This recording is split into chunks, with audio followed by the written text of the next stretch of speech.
عليكم حبايبي، عاملين ايه؟ يا رب تكونوا بخير. هلت بقى روايح الشتاء وجماله والخضار بتاعه. القرنبيط الجميل ده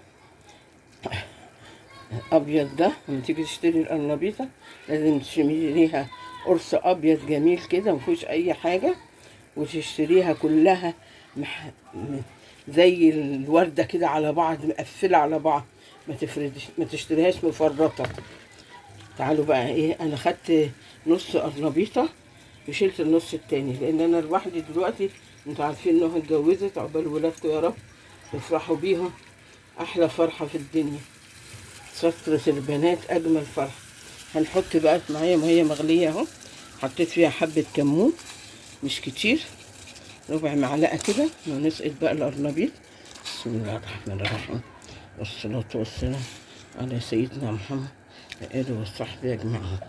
أنا بحب أقطع القرنبيط صغير، ما بحبش الحتة تبقى كبيرة كده.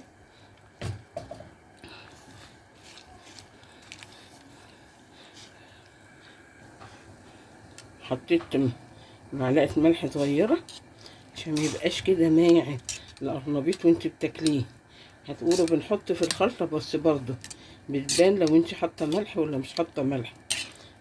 نقعد بقى كده بالمقصوصة ننزل كده عشان كله ينزل، وما نسلقهاش قوي، ما نتكاش عليها في السوا لان لسه تك عليها كده، وننزله كله كده في الميه عشان كله ياخد سوا واحد.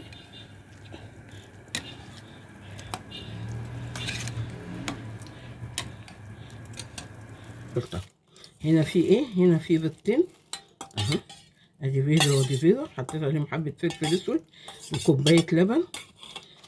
احط عليهم شويه دقيق واضرب كده،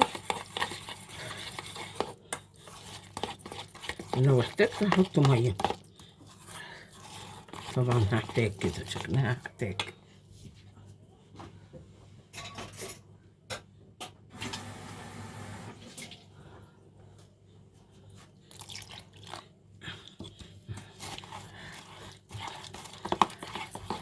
احط نشا،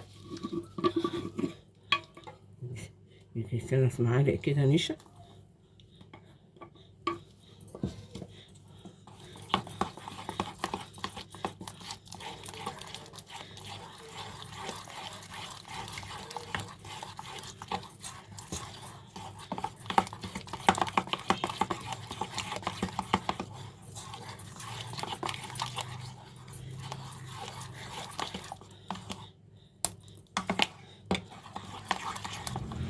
هنتبلها.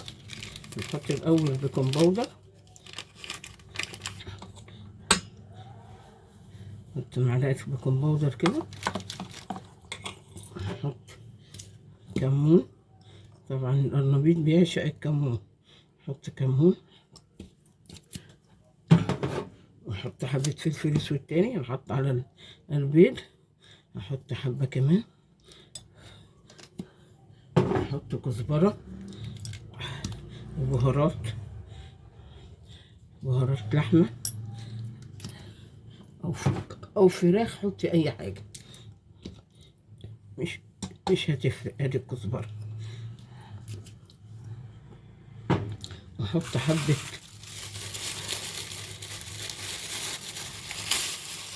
خضره كنت شايلاها في الفريزر، نحط حبه شويه كده مش كتير، وهقلب بقى كده. الملح اهم حاجه.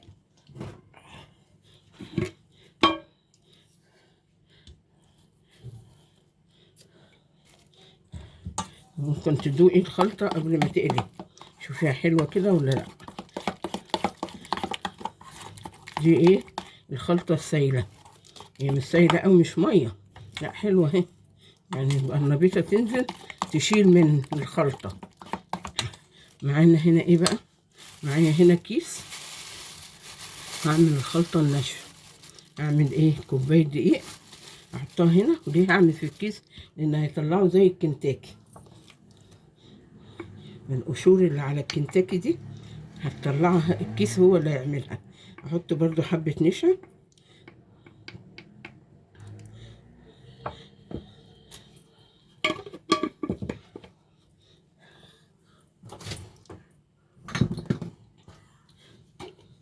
واحط كركم، احط هنا وهنا كركم، وعلى الخلطة السايلة برضو احط كركم.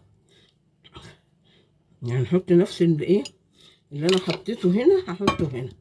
عندي هنا كركم، وادي كل اللي انا حطيته هحطه تاني، كمون وكزبرة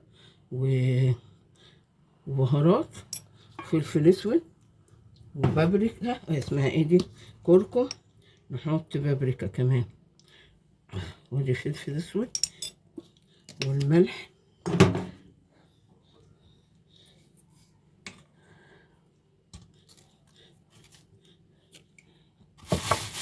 نقلب بقى الخلطة كده.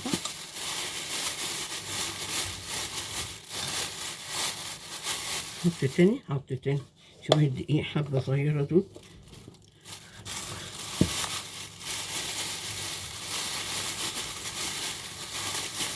لازم اقلبهم كويس. وهنا الخلطة دي اهي حطيت عليها كركم برضو، ونحط، عايزة تحطي شطة حطي، انا احط حبة شطة تديها طعم حلو كده، حبة هنا وحبة على الدقيق الناشف، يبقى ايه، هيطلع كنتاكي حار. يعني بقى نشوف هنعمل ايه، نلم الجديد ونرجع. نبتدي بقى اجيب القرنبيط اهو المسلوق، انزله في الخلطة السايلة الاول. بسم الله الرحمن الرحيم، صلى وسلم وبارك على سيدنا محمد وآله وصحبه أجمعين. وأقلبه كده،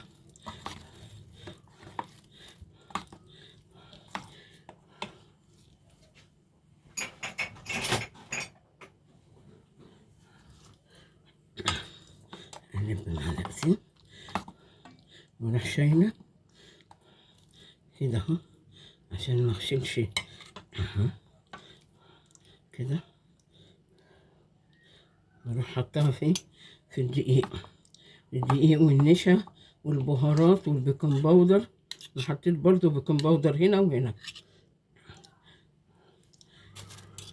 وهمسك بقى الكيس اعمله كده، شايفين، مش هحط ايدي، اعمله كده زي ما بعمل الفراخ.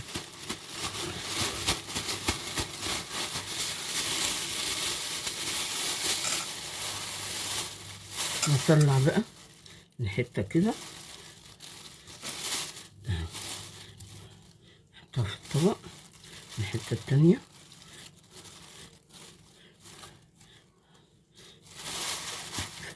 وصلت بالفكرة، ونعمل تاني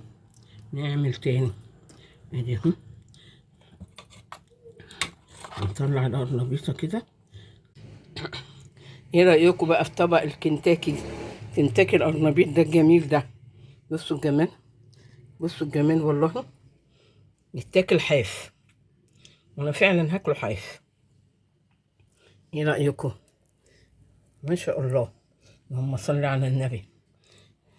يلا حط اللايك، اوعي تنسي اللايك للقرنبيط الجميل ده. يلا اشوفكم تاني ان شاء الله في فيديو جديد. السلام عليكم ورحمة الله وبركاته.